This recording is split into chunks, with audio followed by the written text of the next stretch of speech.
কিছু তথ্য নেই।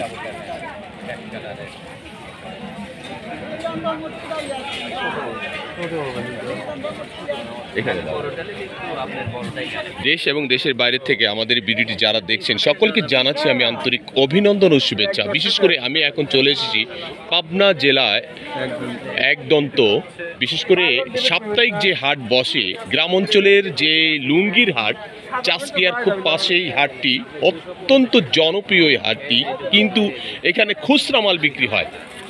আসসালামু আলাইকুম। কেমন আছেন? আছি আলহামদুলিল্লাহ। আচ্ছা, এই জায়গাটা কি, কোন জায়গা এটা? এটা হচ্ছে একদন্তর বাজার। একদন্ত বাজার, পাবনা। পাবনা পাবনা, এটা আটঘরিয়া থানা। আটঘরিয়া থানা একদন্ত ইউনিয়ন।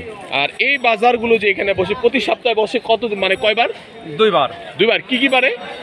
সোমবার আর বৃহস্পতিবার। সোমবার আর বৃহস্পতিবার। আপনি ভালো আছেন? আসসালামু আলাইকুম। ওয়ালাইকুম আসসালাম। আপনাদের ব্যবসার কি অবস্থা? ব্যবসার অবস্থা এখন মোটামুটি খারাপ আর কি, মানে একটু স্লো একবারে। মানে আপনার এই যে প্রতি সপ্তাহে আপনি এখানে কয়বার বসেন? সপ্তাহে 2 দিন। সপ্তাহে 2 দিন বসেন। তো 2 দিন বসেন, যে আজকে যে হাটে বসতেছেন এই যে মালগুলো নিয়ে আসছেন, এগুলো তো আপনাদের সব শিবপুরের মাল? শিবপুরের আছে, আরো পাবনার বিভিন্ন আদার সাইডের আছে। আমি বলতেছিলাম যে চাষকিয়ার মালটা আপনার দামি কোয়ালিটি, এটা চালান না? এটাও চালাই, কিন্তু মানে এখন নাই না।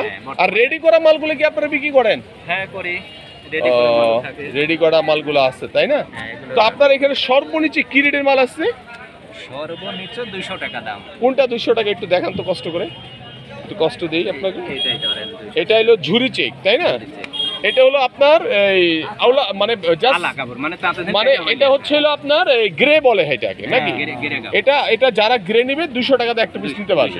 মানে এটা কোনো দামাদামি নেই, দামাদামি নেই। আর এটা তো মনে হয় আপনার 5 হাত না? এটা 5.5 হাত।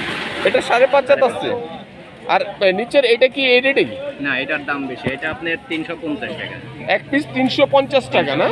এটার কালারটা তো খুব সুন্দর, চমৎকার কালার। আর এটাও 5.5 হাত। এটাও 5.5 হাত। 5.5 হাত। এটা কি আপনার সিঙ্গেল সুতা? এটা চৌতার, 4 সুতার। এটা 4 সুতার। তো 4 সুতার মাল এটা 350 টাকা কিভাবে দিচ্ছেন? এটা কি আপনি কিভাবে পাইলেন 4 সুতার? চৌতার মালটা তো একটু মানে কালার কম দেখে দামটা কম। না, এটা আপনার তাঁতে বানানি তো, আর এই মাটি তাঁতের না। মাটি তাঁতের না, এটা তো পালম, অ্যাঙ্গেল পালমের, চায়না পালমেরও না। তো এই মালগুলো আপনার চৌতার মালগুলো একটু রেট বেশি হয়, তাই না? হ্যাঁ। সুতাটা কি মোটা? মোটা না, স্বাভাবিক আর কি, মোটামুটি আর কি।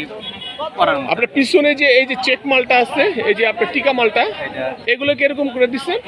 এটা আমরা ধরেন যে 450 টাকা করে বিক্রি করি। এক পিস 450 টাকা। এটা তো আপনার আউলা প্রসেস, মানে এমনি প্রসেস ছাড়া, তাই না?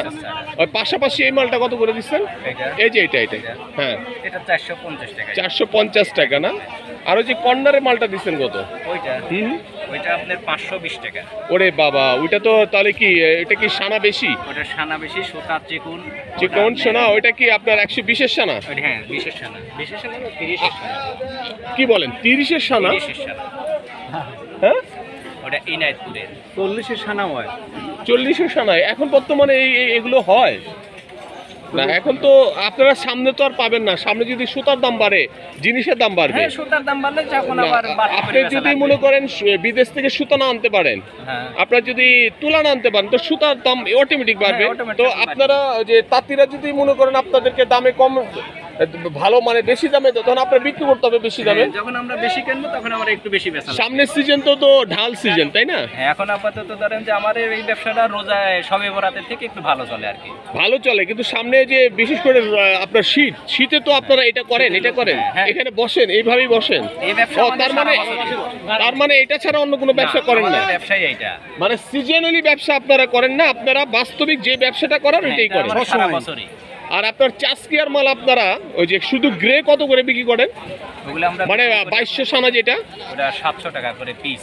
2200 সানা, 2300 সানার একটু রেট বেশি।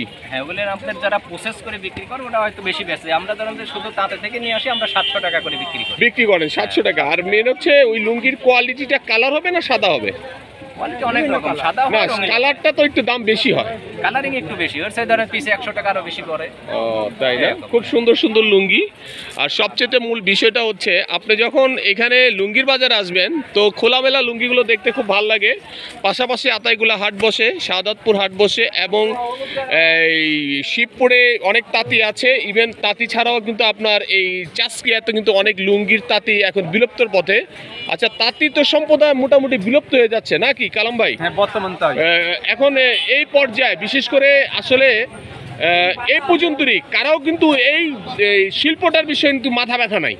এটা ধ্বংস হোক তাতে কিছু আসে যায় না, কারো মাথা ব্যথা নাই। এখন তো বাংলাদেশে আপনার বিশেষ করে উপদেষ্টা আছে, তারপরে বিশেষ করে ওনার একটা সিদ্ধান্ত নিতে পারে। আমি মনে করি যে আপনার দিক থেকে আপনি একজন ব্যবসায়ী ছিলেন এক সময়, এখন হয়তো আপনার তাঁতগুলো বিলুপ্ত হয়ে গেছে, বিক্রি করে ফেলছেন। আসলে আপনি কম কষ্টে কিন্তু এগুলো বিক্রি করেন নাই, তাই না? তো সেদিক থেকে এই শিল্পটাকে রক্ষা করার জন্য আসলে ওনাদের কোনো পদক্ষেপ নেওয়া উচিত। অবশ্যই পদক্ষেপ নেওয়া উচিত। এটা কি ধরনের পদক্ষেপ নিতে পারে? এটা সরকার বরাবর করতে পারে। এটা বিশেষ করে উপদেষ্টা যারা আছে, দেখা যাচ্ছে ডক্টর ইউনূস স্যার যদি এটাকে একটু গুরুত্ব দেয়, বিশেষ করে আপনার এই তাঁতের প্রতি, বিশেষ করে সুতার প্রতি, রঙের প্রতি, তাহলে যে সকল তাঁতি সম্প্রদায় আছে তারা হয়তো ফ্যাক্টরিগুলো রাখতে পারবে। আর তা নাহলে বিলুপ্ত হয়ে যাবে, তাঁত সম্পদ নাই। কিন্তু ডক্টর ইউনূসের একটা ভালো কথা, সেটা হচ্ছে তোমরা চাকরি না করে তোমরা উদ্যোক্তা হও। আর উদ্যোক্তা হলে এখানে তো অনেক প্রতিষ্ঠিত কোম্পানি আছে, কিন্তু এগুলো তৈরি করে যদি নতুন করে লক্ষ লক্ষ টাকার প্রয়োজন, তো এখানে তো রেডি আছে। অতএব এটা যেন বিলুপ্ত না হয়ে যায়, এখানে যেন ইয়াং জেনারেশনকে ঢুকানো হয়, এখানে যেন সুদৃষ্টি দেওয়া হয়।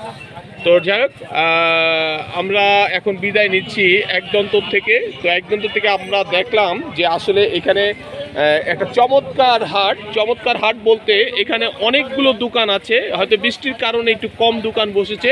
বটগাছের নিচে এরা বসে এবং এরা এদের বিক্রি করে জীবিকা নির্ভর করে।